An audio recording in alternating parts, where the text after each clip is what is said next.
Hello and welcome guys. Today we will study chapter 5 of first flight book named as 100 Days Part 1 written by an American authoress Elsor Esther.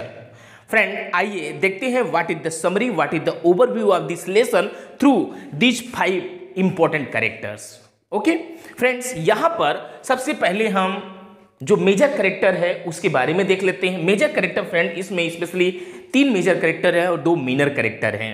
First जो है Wanda Petronski, Wanda Petronski, जिसको shortcut में Wanda बोला जाएगा। दूसरा जो major character है वह है पेगी और तीसरा जो मेजर करेक्टर है वह है मेडी। ये तीनों ही लड़कियां हैं, वांडा पेट्रोन्स्की, पेगी और मेडी। क्लियर? तो वांडा पेट्रोन्स्की के बारे में जानते हैं, जो कि इस लेसन की, इस राइटिंग की सबसे बड़ी पात्र है, किरदार है। आइए देखते हैं ये कौन है। अ पुअर पोलिश गर्ल है, मतलब पोलैंड की रहने वाली एक गरीब बच्ची है। Who joins an American school in an American town, means जो पोलैंड छोड़ करके अपने परिवार वालों के साथ पोलैंड छोड़ करके अमेरिका में शिफ्ट हो गई और उसके बाद अमेरिका के टाउन में स्थित अमेरिकन स्कूल में वो एडमिशन लेती है, दाखिला लेती है। Who does not fit in with the other girls as she is not as wealthy as they are. चूंकि अमेरिका के उस टाउन स्कूल में जो बच्चे पढ़ रहे थे, वो लोग क्या थे, बहुत ही प्रॉस्परस थे, वेल्दी थे। लेकिन जो वांडा पेट्रोन्स्की थी वह गरीब परिवार से बिलोंग करती थी और साथ ही साथ वो अपने कंट्री को छोड़ करके अभी अमेरिका में शिफ्ट हुई, माइग्रेट हुई है। तो इसकी स्थिति क्या है, इकोनॉमिक स्थिति ठीक नहीं है, जिसकी वजह से यह और अमीर बच्चियों के साथ जो एडजस्टमेंट नहीं कर पाती है ना। She does not fit okay in with the other girls. आगे देखते हैं।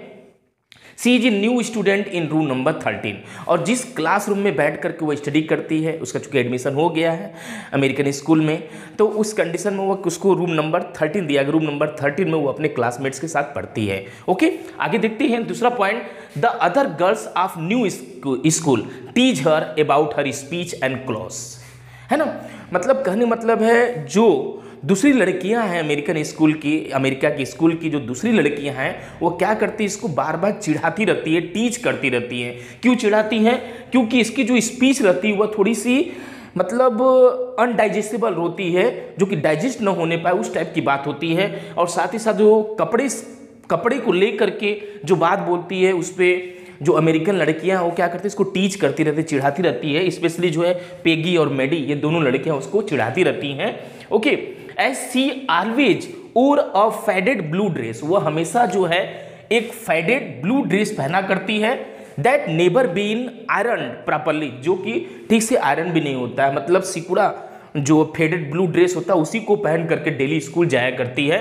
बट सी टेल्स, जब भी उसकी फ्रेंड लोग, दैट इज अमेरिकन जो गर्ल्स हैं, उसको चिढ़ाती हैं और बोलती मजाक मजाक में, तुम्हारे पास कितने कपड़े हैं, तुम्हारे पास कितने जूते हैं, तो बोलती मेरे पास 100 ड्रेसेस है और 60 पेयर ऑफ शूज है।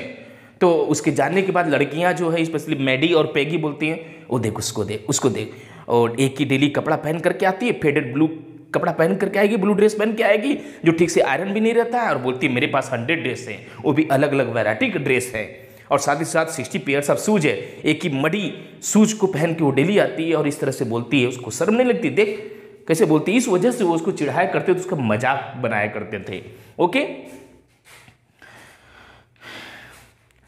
But she tells student that she has 100 dresses and 60 pair of shoes, मतलब वह जनरली जो चिढ़ाने वाली जो अमेरिकन लड़कियां होती हैं उनको बताया करती मेरे पास 100 ड्रेसेस है और 60 पेयर ऑफ शूज है, जिसके वजह से खिन्नित होकर के वो उसको चिढ़ाया करते बार बार कि देख किस तरह से बिहेव करती है, एक ही पहन करके आएगी फिर भी हमारे सामने रौब झाड़ती है।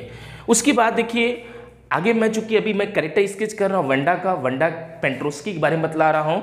तो चूंकि मैंने आपको बताया ये पोलिश गर्ल है ना, पोलैंड से जब आकर के अमेरिका में शिफ्ट हुई तो अमेरिकन स्कूल में अपने आप को एडजस्ट नहीं कर पा रही थी। अमेरिकन लड़कियां जो इसका मजाक उड़ाया करती थी। और ये इसकी फैमिली में कौन कौन थे इसके बारे में देखते हैं। She lives with her father, इसके फादर कौन थे, जैन पेट्रोन्स्की। कौन थे, जैन पेट्रोन्स्की। और साथ ही इनका जो एल्डर ब्रदर था जेक, ये जो इसके साथ रहते थे, मतलब उसके पापा इसका भाई और साथ ही साथ वांडा पेट्रोस्की तीनों एक साथ रहा करते थे। कहाँ रहते थे? She lives with them in a poor neighbourhood.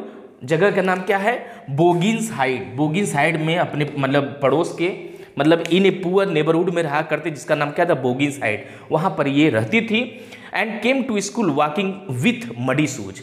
और पैदल चल करके वो स्कूल बेचारी आया करती थी। चूंकि रास्ता एकदम क्या था? मडी एरिया से गुजर करके बेचारी आया करती थी।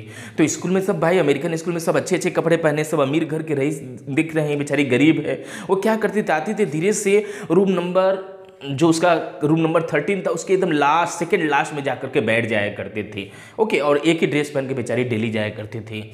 Okay, usually she sat in the next to the last seat in the last row. मैंने आपको बताया लास्ट रो के जो नेक्स्ट सेकेंड सीट होता था उस पर वो बैठ जाती थी, लास्ट सीट में बैठ जाया करती थी।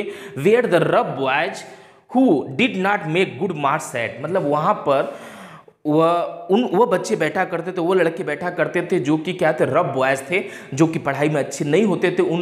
मतलब रब बॉयज के साथ वो बैठ जाया करती थी लास्ट में। और उसका क्लास में कोई भी फ्रेंड नहीं था। जैसे छुट्टी होती थी वो चली जाती थी बेचारी, पैदल आती थी, पैदल चली जाती थी। Due to her unusual name. और साथ ही साथ उसका जो नेम था एकदम अलग था, क्योंकि अमेरिकन जो बच्चे थे उनका नाम अलग था। और ये पोलैंड के रहने वाले, इसका नाम क्या है? इसका जो सर नेम है वो मैच नहीं करता था। उनका नाम किसी का रॉबिन है, किसी का नाम थॉमस है ना। तो अलग अलग नाम है, थोड़ा सा अच्छा है, लेकिन इसका जो नेम है वो थोड़ा सा अलग है। और साथ ही साथ क्वाइट बिहेवियर है। हर classmate consider her to be an ordinary. इसके क्लासमेट जो इसको एक साधारण लड़की समझा करते थे। और साथ ही साथ लॉफिंग स्टॉक बना रखे थे कि जब भी मन करेगा हम इसका मजाक उड़ाएंगे और इसी बहाने हम हंस लिया करेंगे। Okay, but she turns out to be a very talented. लेकिन उसने अपने आप को साबित कर दिया कि मैं बहुत टैलेंटेड हूँ और क्रिएटिव आर्टिस्ट हूँ। इस चीज़ को उसने साबित कर दिया, क्योंकि इंसान की पहचान जो है कपड़ों से नहीं होती है ना। इस चीज़ को वांडा पेट्रोस्की ने क्लियर कर दिया। कैसे? आइए देखते हैं। उसके बाद, उससे पहले हम सेकंड मेजर कैरेक्टर बारे में देखते हैं, जिसका नाम है पेगी। पेगी जो है एक रईस, एक रीच, प्रेटी और सुंदर अमेरिकन लड़की है। वह बहुत इंटेलिजेंट है और हमेशा अच्छे मार्क लाती है और आर्ट ड्राइंग में बहुत अच्छी है। मतलब क्लास की सबसे अच्छी आर्टिस्ट जो है कौन है? पेगी है। और she waits with Maddie for Wanda to teach her. और जब भी मतलब वो आया करती थी स्कूल, तो रास्ते में ये उसको रोक करके चिढ़ाया करती थी, पूछती थी तुम्हारे पास कितने ड्रेसेस हैं, है ना, कितने शूज हैं। तो ये मैडी के साथ मिल करके पेगी और मैडी दोनों उसको चिढ़ाया करते थे। और यहाँ तो आगे देखिए बता रहा हूँ कि at the beginning of the story she does not feel that she is being cruel to Wanda as she never made her cry. कहानी की स्टोरी में जैसा कि उसने शुरू में ही क्लियर कर दिया कि मैंने जो है मैंने कभी उसको रुलाया नहीं, सिर्फ उसको मैं पूछा करती थी, लेकिन वो भी एकदम क्या बोलना चाहिए, ऐसी बात बोलती जो कि अपच नहीं होती है। एक ही ड्रेस पहन करके आएगी और मडी शूज पहने रहेगी, फिर वो बोलेगी मेरे पास 60 पेयर्स ऑफ शूज है और 100 ड्रेसेस है। इस तरह से बोलेगी तो मैं चढ़ाऊंगी नहीं तो और क्या करूँगी, लेकिन कभी मैंने उसको रुलाया नहीं। ओके, अब उसके बाद देखते हैं मैडी करे। मैडी जो है इनसेपरेबल फ्रेंड ऑफ पेगी है, दोनों साथ ही रहा करते हैं, लेकिन ये बेचारी गरीब है और ये अमीर है।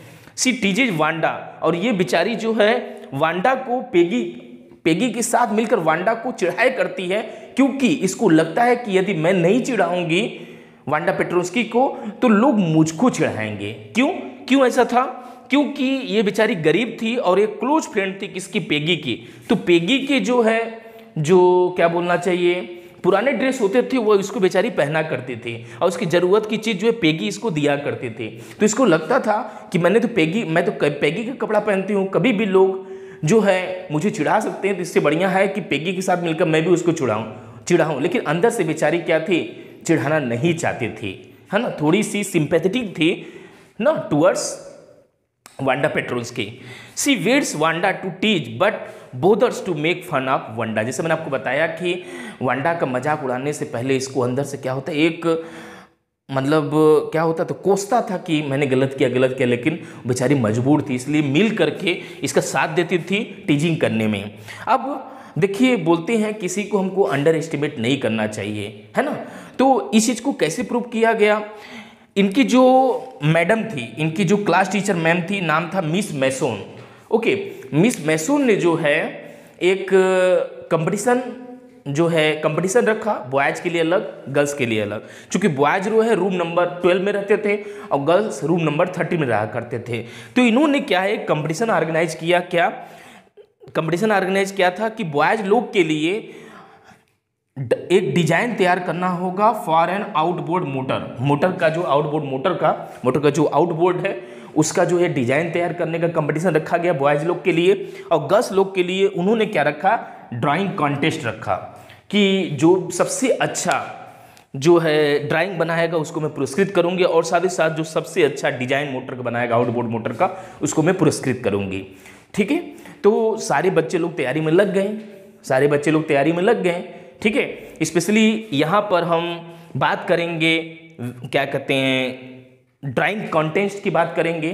ठीक है, तो एट ए डेफिनेट डे लड़कों ने भी डिजाइन अपना प्रस्तुत किया, लड़कियों ने भी अपनी ड्राइंग को प्रस्तुत किया। लड़कियों ने स्पेशली 2-3 ठो ड्राइंग बनाए थे, है ना, तो 2-3 ड्राइंग बना करके जमा किए थे। लेकिन वांडा पेट्रोस्की ने टोटल 100 ड्रेस की डिजाइन प्रस्तुत किया था। उसने क्या किया था कि पेपर पे डिजाइन बना रखे थे, अलग अलग कलर के ड्रेस बना रखे थे, अलग अलग शूज बना रखे थे, अलग अलग कलर के, अलग अलग साइनिंग के, अलग अलग शेप साइज के शूज बना रखे थे। और उसने 100 ड्रेसेस जो है सबमिट किया मिस मैसोन को। ओके, और जैसे आज रिजल्ट घोषित होने वाला था कि who will be the winner, तो उस कंडीशन में मैगी और पैडी आज दोनों जो है इंतजार नहीं किए। किसका? वांडा पेट्रोस्की का, क्योंकि ड्रिजलिंग हो रही थी, रिमझिम बारिश हो रही थी। तो इनको ये लगा कि चलो आज रिजल्ट घोषित होने वाला है ना, तो चलो हम लोग क्लासरूम में चलते हैं, स्कूल चलते हैं और चल के देख लेते हैं। यहाँ रुकने से कोई मतलब नहीं है, चलो हम क्लासरूम में चलते हैं, रूम यहाँ मत रुको, आज वांडा पेट्रोस्की का मजाक मत उड़ाओ, छोड़ो हटाओ। सर वो लोग क्या करते थे, क्लास से पहले ही उसको रोक करके उसके मजाक उड़ाया करते थे। ओके, तो जैसे ही ये क्या कहते हैं मैडी और पैगी जैसे ही क्लासरूम में घुसते हैं, रूम नंबर 13 में घुसते हैं, तो देखते हैं कि चारों तरफ खिड़की के ऊपर, खिड़की के कोने पर, है ना, क्या कहते हैं दीवार के कोने पर, दीवार के चारों तरफ, वाव व्हाट ए फैंटास्टिक जो है ड्राइंग जो है लगाया गया अलग अलग कलर के, अलग अलग डिजाइन के, अलग अलग शेप के विथ शूज। देख करके इनकी आंखें चौंधिया गई। और मैडी शुरू में ये समझती थी कि पेगी तो बहुत अच्छी आर्टिस्ट है, पेगी ही जो है विनर होगी, और पेगी को भी लगता था कि मैं इतने सालों से विनर हूँ, आज भी मैं ही विनर होगी। लेकिन जैसे ही अंदर पहुँचती है उसकी आंखें एकदम चकाचौंध से भर जाती है, वो देख करके एकदम एस्टोनिश्ड हो जाते, दोनों देख करके एस्टोनिश्ड हो जाते हैं। फिर उसके बाद मिस मैसोन जो है रिजल्ट को डिक्लेयर करती हुई बताती है कि design for an outboard motor जो कि रूम नंबर 13 में एग्जिबिट किया था बॉयज लोग का था, जिसमें सबसे अच्छा परफॉर्मेंस कौन किए थे, जैक बेगल्स जो लड़का है उसने सबसे अच्छा परफॉर्मेंस किया, वह विनर है। और लड़कियों की जब उन्होंने बात किया कि हमको उस बच्ची का नाम लेते हुए फक्र हो रहा है जो कि सबसे यूनिक है, एक्स्ट्रा ऑर्डिनरी है, न केवल उसका नाम एक्स्ट्रा ऑर्डिनरी बल्कि उसका काम भी एक्स्ट्रा ऑर्डिनरी है ना। उन्होंने बताया, नाम लिया और बताया कि ड्राइंग कॉन्टेस्ट की जो विनर है वह कौन है, वांडा पेट्रोस्की है, पुलिस गर्ल वांडा पेट्रोस्की है ना। She had drawn almost 100 sketches, उसने लगभग 100 स्केच बनाए थे। Okay, all different and all beautiful, सभी जो है एक दूसरे से एकदम डिफरेंट थे। जितने भी 100 ड्रेसेस का क्या की थी वह ड्राइंग बनाती, सारे 100 ड्रेसेस क्या थे, एक दूसरे से एकदम हटके थे और एकदम ब्यूटीफुल थे। और जैसे ही उसका नाम अनाउंस हुआ, लड़कों ने क्या सीटी बजाना चालू किया, लड़कियां ताली बजाना चालू कर दी, और ये दोनों मैडी और पैगी एकदम आश्चर्य से भरे हुए थे। और इनको एहसास हो गया कि जिसको हम आज तक अंडर एस्टिमेट किए, आज उसने अपनी क्रिएटिविटी से, अपने टैलेंट से हमको जो है हतप्रभ कर दिया, हमको स्तब्ध कर दिया। रियली वी सैल्यूट हर। तो यहीं पर यह पार्ट 1 स्टोरी समाप्त हो जाती है। अब हम पार्ट 2 स्टोरी में इसकी रिमेनिंग पार्ट को देखेंगे।